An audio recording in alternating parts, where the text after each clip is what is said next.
Surely you guys have seen that in the chat where people pop in and say, hey, what's a project idea, so on and so forth. So I'm going to do that today. And yeah, so let's start with that. So when it comes to data science project ideas, if you've watched my content before, you know that I'm usually hesitant to do that.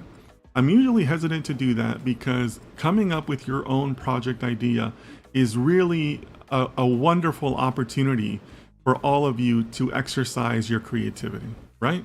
It's a great way for you to kind of apply your view of data, your view of data science to basically anything you want in the real world, right?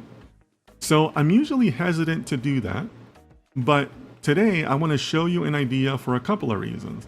One, because for somebody with my experience, I get ideas all the time, right? I see all kinds of ideas all over the place.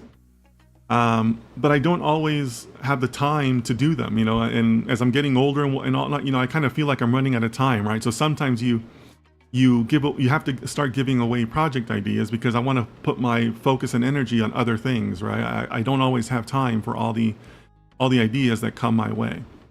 And the second reason is because if I walk you through this, maybe I can kind of set up a framework for all of you to think about how you would approach these things in the future, right?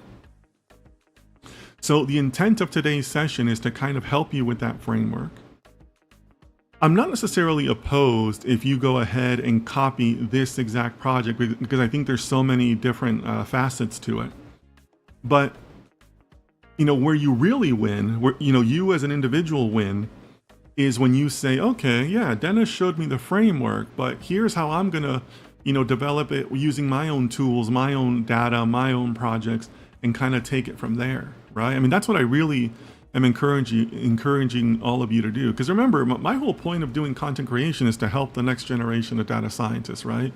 This is me after many years in the industry, having a long career.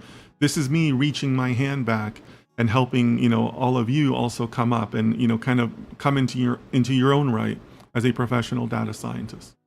So I'm going to walk us through that today.